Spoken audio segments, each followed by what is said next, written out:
Na primeira leitura de hoje, José se revela aos seus irmãos que até esse momento não sabiam que ele ainda era vivo.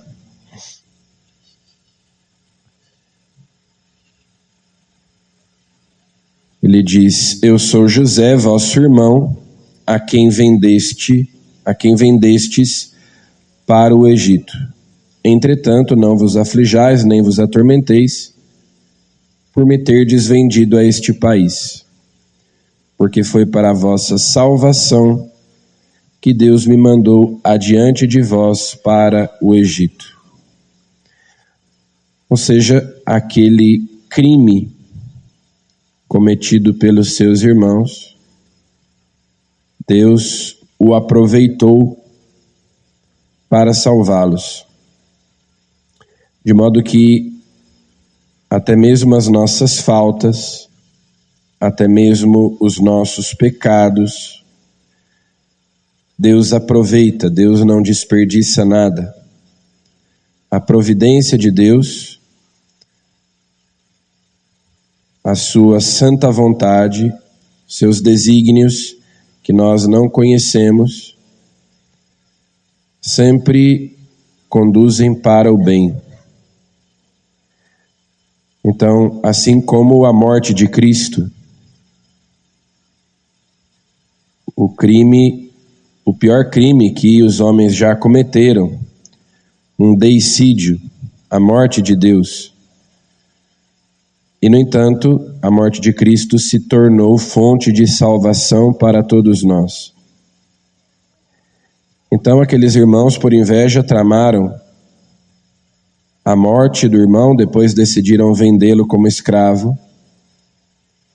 Mas, no final das contas, tudo isso foi bom para José, como nos lembra o Salmo 104 que nós recitamos. Fez dele o senhor de sua casa e de todos os seus bens o despenseiro. José no Egito se tornou grande, se tornou importante, ele que fora vendido como escravo, assim como Jesus, que despojou-se de si mesmo, assumindo a condição de escravo, como diz São Paulo lá na carta aos Filipenses, livremente, voluntariamente, se despojou, se esvaziou de si mesmo por amor a nós e assumiu a condição de escravo, foi obediente até a morte, morte de cruz, e por isso Deus o exaltou. Ele deu o nome que está acima de todo nome.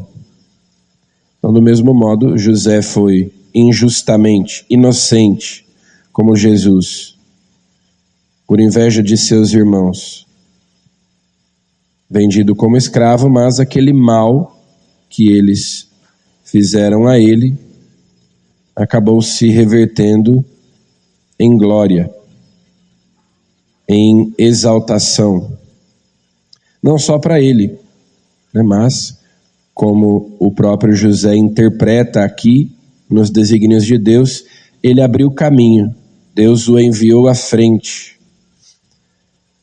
E agora, aquele crime, aquele mal cometido pelos irmãos, se torna salvação para eles.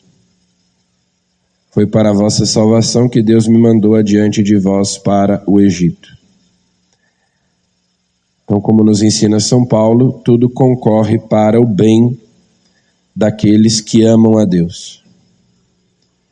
Deus faz o sol nascer sobre bons e maus, faz a chuva cair sobre justos e injustos.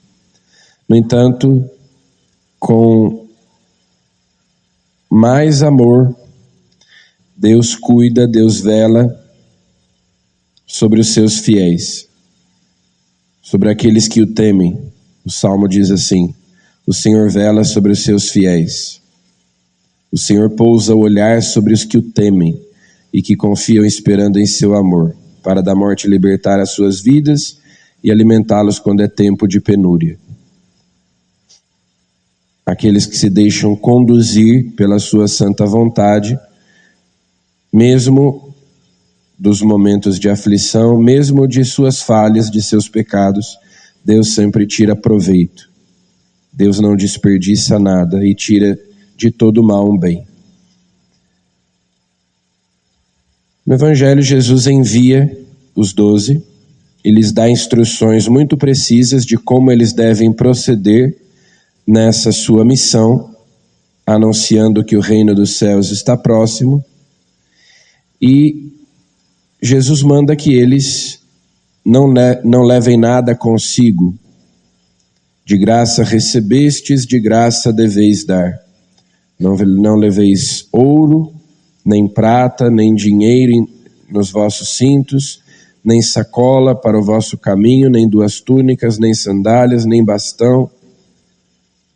Ou seja, a atitude dos apóstolos, a atitude daqueles que são enviados em nome de Jesus, deve ser de desapego. É a pobreza evangélica.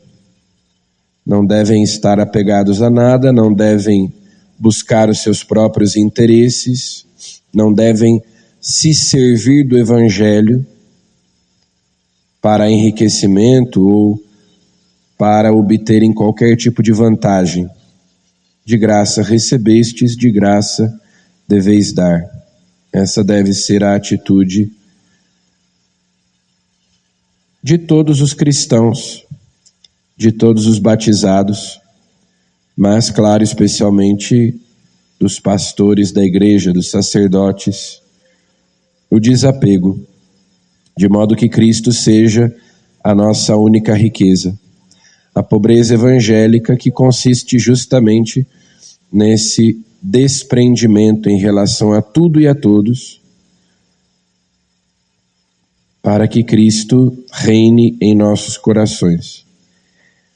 Então Jesus os envia assim, sem seguranças humanas, obrigando-os a confiarem única e exclusivamente em Deus, na providência de Deus, sem seguranças, sem apegos, porque a primeira bem-aventurança lá no Sermão da Montanha é esta: bem-aventurados os pobres, porque deles é o reino dos céus. E Jesus também diz que, como seus representantes, quem os aceitar, quem os receber, estará recebendo, estará aceitando o próprio Jesus e, portanto, aquele que o enviou, o próprio Deus, o Pai que está nos céus. Quem os rejeita, rejeita o próprio Jesus, rejeita o próprio Deus. Se a casa, quando entrardes numa casa, saudai-a. Se a casa for digna, desça sobre ela a vossa paz. Se não for digna, volte para vós a vossa paz. Se alguém não vos recebe, nem escuta a vossa palavra, sacudi a poeira dos vossos pés. Então, diante da palavra de Jesus, dependendo de como nós agimos, nós temos a consequência de acolhermos ou não acolhermos a sua salvação. A salvação ou a condenação por aceitarmos a sua palavra ou por rejeitarmos a sua palavra, que é palavra de salvação. Se eu rejeito a salvação, se o doente se recusa a tomar o remédio, então a doença o mata como consequência dessa sua opção. A palavra de Jesus é palavra que cura, palavra que salva, que liberta. Quando ela é rejeitada, quando ela não é acolhida, então nós ficamos à mercê do pecado, da morte, dos quais ele veio nos libertar. O Peçamos a Jesus que nós recebamos essa palavra com o coração aberto e que ela produza em nós a salvação. Amém.